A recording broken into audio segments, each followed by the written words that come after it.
से बोले बोलो श्याम सुंदर भगवान की। हाँ ऐसे बोला करो कि यहाँ का आवाज पहुंचे, नहीं तो बगल वाले सो जाएंगे तो बैठे न रह जाए। बोलो भक्तवत्सल भगवान की। हाँ ऐसा न लगे कि सनगापुर वाले परम कंजूस हैं, कंजूस नहीं होना है।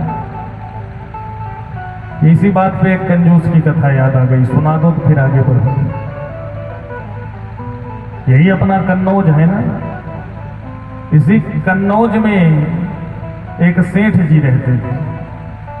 अब जो सेठ हो भाई वो अपने ऊपर न लिखो, क्योंकि बड़े गांव से भी हमारे सेठ जी आए हुए हैं, तो वैसे सेठ रहे। सेठ जी थे, सेठानी तो बहुत दान करती थी, लेकिन सेठ बिल्कुल नहीं। और अपने जीवन में सेठ जी ने एक खोटे सिक्के का दान नहीं किया।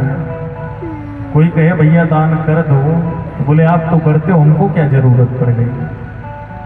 कहीं भी जाए कभी भी एक सिक्के का दान नहीं। एक दिन पत्नी डांटने लगी, कहीं दान वान करते नहीं हो, झूठे जाते हो। एक काम करो, गंगा जी है 4-5 किलोमीटर, जाकर के गंगा जी में स्नान ही कराओ। दान दक्षिणा नहीं देते हो तो जो पाप करते हो तो धुल के चले आओ। और पाप धुलने का सबसे बढ़िया साधन लोगों ने गंगा जी को ही बना लिया है। खूब पाप करो, जाओ नहाओ, धुल जाइए। गंगा जी को साबुन समझ करके रखा है। पत्नी ने कहा कि जाओ आज गंगा जी स्नान कराओ, तो लोगों ने उनका परिहास में ही नाम रख दिया था दानचंद। क्या नाम रखा? दानचंद। क्योंकि दान करते ही नहीं थे तो बोले चलो हास परिहास में इनका नाम ही दानचंद रख दो, रख दिया दानचंद। पत्नी कहती है जाओ गंगा जी स्नान कराओ, तो दानचंद कहते हैं देखो जाने में कोई दिक्कत नहीं है, लेकिन वहां गंगा जी पहुंचूंगा तो सबसे बड़ा झंझट पंडा वाला कि जाऊंगा तो वहां कुछ ना कुछ दान जरूर करना पड़ेगा। और पंडा होते ही ऐसे हैं कि कितना भी यहां से मन बना के जाओ कि नहीं दूंगा नहीं दूंगा, और वहां जाके तुम्हारी जेब से निकाल लेंगे, रह जाओगे। और बहुत लोग पंडा के डर के मारा नहाने नहीं जाते। तो दानचंद यही कहे कि जाऊंगा तो कुछ ना कुछ देना पड़ेगा, और मैंने जीवन में कुछ दिया नहीं है। पत्नी बोली अगर नहीं जाओगे तो आज का भोजन कैंसिल समझना, कुछ मिले उलेगा नहीं। तो जब सुप्रीम कोर्ट का आदेश आ जाए तब क्या करना? दानचंद बोले जाऊंगा लेकिन पैदल जाऊंगा, रुपया नहीं खर्चा करूंगा, और कहीं ना आके भाग आऊंगा। बोले तुम जाओ चाहे जैसे जाओ। चला दानचंद और पैदल ही गया, वज्र का आदमी। पैदल पहुंच गए गंगा जी के घाट। जैसे गंगा जी के घाट पहुंचे तो देखते वो पंडा की लंबी लाइन लगी हुई है। अब जो पंडा को देखा तो दानचंद की चुरकी सोटा हो गई। बोले ये इतने इतने पंडा कहां तक दूंगा, चलो दूसरा घाट अंदाजते हैं। दूसरे घाट की ओर बढ़े तो दूसरे घाट पे भी 2-4-6 पंडा, और आगे बढ़े तो वहां पर भी 2-3 पंडा खड़े हैं। और घाट पार करते करते करते करते मुर्दा घाट पे पहुंच गए, शमशान घाट। मुर्दा घाट पे पहुंचे। हाँ ये घाट बिल्कुल बढ़िया, यहाँ कोई पंडा का झंझट ही नहीं है। बोले है तो वही गंगा जी जहाँ जो वहां बह रही वो यहाँ बह रही, कोई पंडा का झंझट नहीं। दानचंद यही नहाओ चलो। उतार दिया कपड़ा, और दानचंद की इस कला को भगवान ऊपर से बैठे बैठे देख रहे हैं। कितना भारी कंजूस है वो। चलो आज इसकी परीक्षा लेते हैं, आज इसको छकाते हैं। और भगवान ने तुरंत एक पंडा का स्वरूप बनाया और उसे मुर्दा घाट पे प्रकट हो गई। और इधर दानचंद ने कपड़ा निकाल करके जो लगाई डुबकी, और डुबकी लगा के जो सिर ऊपर उठाया तो पंडा जी बोले यजमान महाराज की जय हो। बना लिए यजमान। अब जो दानचंद ने देखा तो घबरा गया। बोले आप कौन? पंडा जी बोले हम बड़े साधारण पंडा हैं, यही मुर्दा घाट पे रहते हैं। और आप जैसा कोई महान दानी आ जाता है वर्ष भर में एक आध बार, तो एक एक वर्ष का दान करके चला जाता है, तो उसी में जीवन यापन होता है। दानचंद बोले तो भैया मैं तो एक वर्ष क्या एक समय का भी नहीं दान कर सकता। इतने घाट पड़े हैं, उनको छोड़ के मुर्दा घाट आके बस गए। पंडा ने कहा तो तुमने उन घाटों को कहाँ छोड़ा, यहाँ जो आ गए, अब यहाँ आ गए हो तो कुछ ना कुछ देना पड़ेगा। तो दानचंद ने कहा एक काम करो, जो सबसे कम दान हो वही बता दो। दान की श्रेणी गिनाओ, तो गिनाई पंडा जी ने, सबसे कम वाला दान है 501 रुपया, सबसे कम। तो दानचंद ने कहा नहीं नहीं भैया, यहाँ 1 रुपया नहीं दान किया, तुम तो 500 लगा रहे हो पीछे, और नीचे आओ। 101 दोगे? बोले ना ना ज्यादा है। 51? बोले बहुत ज्यादा है। बोले 21 दोगे? बोले नहीं दूंगा। बोले तो 1 रुपया दोगे?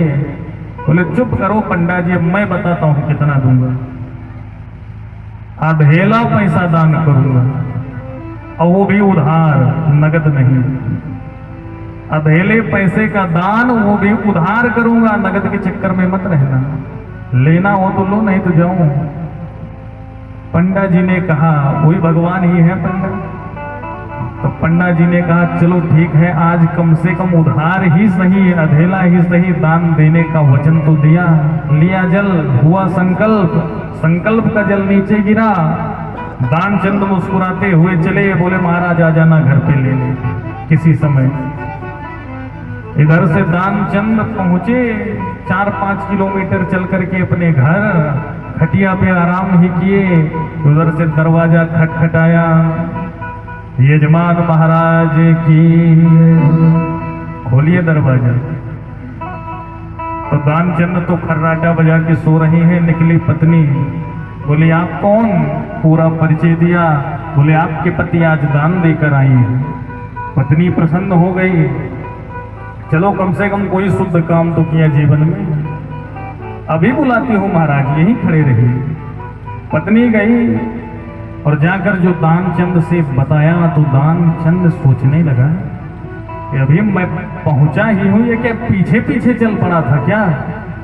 तुरंत पहुंच गया।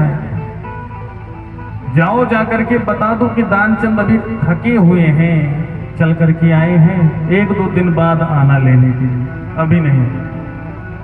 पत्नी जाकर बताती है पंडा से। तो पंडा जी कहते हैं देवी, इतने दूर से आया हूं, आने जाने में थक जाता हूं, आप तो एक काम करो, सूखा अन्न दे दो, यही सामने बाग में बनाकर पाऊंगा, यही रहूंगा, और जो आपके पति थक करके फिर से निवृत्त हो जाएंगे तो धन लेकर चला जाऊंगा। पत्नी ने जाकर दानचंद से बताया।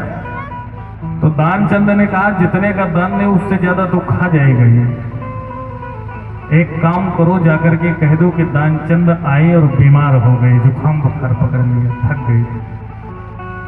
पत्नी जाकर बताई तो पंडा जी ने कहा अरे राम राम,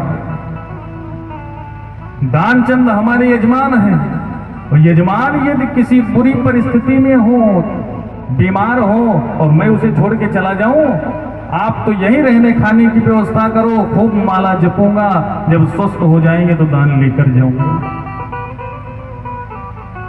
अब दानचंद को आकर पत्नी बताई तो दानचंद सोचने लगा ये पंडा बड़ा कमाल का है भाई, छोड़ने का नाम ही नहीं ले रहा, क्या करूं?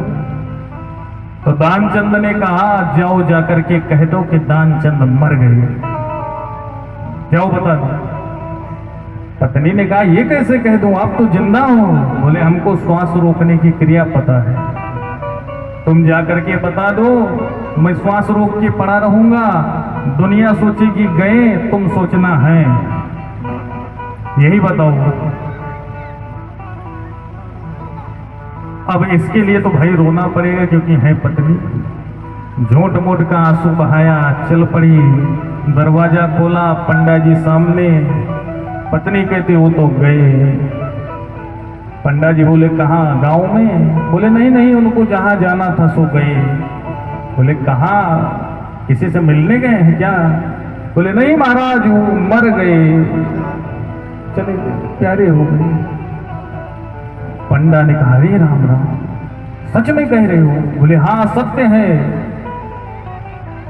पंडा जी ने कहा, तुम अकेली, तुम्हारा पति चला गया, कहां कहां भटकोगी, तुम यहीं ठहरो, पूरे गांव में सूचना देकर आता हूं, और जब तक इनका अंतिम संस्कार न कर लूं तब तक मैं जाने वाला नहीं। तो है तो भगवान ही अमित रूप प्रकटे ही काला, विभिन्न रूपों में पूरे गांव में फैल गए भगवान। सबको बता दिया, दानचंद का खेल खत्म, चले गए। अब पूरे गांव वाले इकट्ठा होने लगे, कोई बांस की व्यवस्था, कोई बल्ली की, कोई रस्सी की, कोई कपड़े का, सब व्यवस्था कर लिए। बांधने लगे दानचंद को, इतना हठी कि बंध भी गया। और बांध करके जो अर्थी तैयार हुई, और पंडा जी महाराज लेकर के चलने लगे अर्थी को, तब पत्नी ने रोना शुरू किया। अरे अरे, ये मरे नहीं है, मरने का नाटक कर रही है, जिंदा है। तो पंडा जी ने जानते हैं क्या कहा, हे देवी, ये तो तुम्हारा मोह है, जिसे जाना था वो गया, अब रोना धोना बंद करो, अब इन्हें ले जाने दो। अब पत्नी बेचारी सच में रोए, और पंडा जी कहे तुम्हारा मोह है, रोती रोती बेहोश होके गिर पड़ी, और पंडा जी राम नाम सत्य है, राम नाम सत्य है करते हुए ले गए। वहीं पहुंचे जाकर के, जिस घाट पे हुआ है संकल्प, वहीं लगी है लकड़ी, लिटा दिया गया दानचंद को, इतना हठी कि लेट भी गया, श्वास नहीं ले रहा है। और गांव के एक बुजुर्ग लेकर के तैयार है चिता, लगा दो। जैसे ही लगाने के लिए बिल्कुल नजदीक पहुंच गए तो भगवान ने कहा, अरे राम, ये मर ही जाएगा का हो, तो यदि ये मर गया तो मेरा अपमान हो जाएगा, मुझसे दुनिया हारी, आज मैं इससे हार गया। बोले सच में लगता है मर जाएगा, क्या किया जाए? तो भगवान ने गांव वालों से कहा, रुक जाओ रुक जाओ, एक काम करो, ये मेरा यजमान था, इसकी सदगति के लिए कान में एक मंत्र दूंगा ताकि भगवान के धाम जाएं। हाँ दे दो मंत्र। पहुंच गए, बोले अब क्या करूं? तो वही पंडा जी जो भगवान है बोलते हैं कि आया हूं बैकुंठ से, तुम हित नाता जोड़े, मांग ले हूं वरदान कछु। ये दानचंद मैं बैकुंठ से आया हूं, भगवान हूं, कोई वरदान मांग लो। दानचंद ने सोचा सच में क्या, खोला आंख तो कोई भगवान नहीं, वही पंडा नजर आए। फिर से आंख बंद कर दी, मेरे साथ छल हो रहा है। फिर भगवान बोले, आया हूं, सच में कह रहा हूं कि आया हूं बैकुंठ से, तुम हित नाता जोड़े, मांग ले हूं वरदान कछु। तो दानचंद क्या बोला, वही धेला दीजे छोड़, वही अधेले पैसे का संकल्प छोड़ दो, अभी उठ के खड़ा हो जाओ। भगवान ने कहा जाओ दानचंद, मैंने छोड़ा संकल्प, और जो भगवान ने कहा तो मारी दानचंद ने 1 लाख सौ अर्थी इधर से उधर उठकर खड़ा हुआ। गांव वाले ने सोचा प्रेत आ गया, सब भागे इधर उधर। ऐसा हठी कंजूस दानचंद कि एक अधेले पैसे का भी संकल्प नहीं करके पूरा किया। तो भैया वैसे कंजूस मत बनो, थोड़ा जाग जाओ। बोल भक्तवत्सल भगवान की।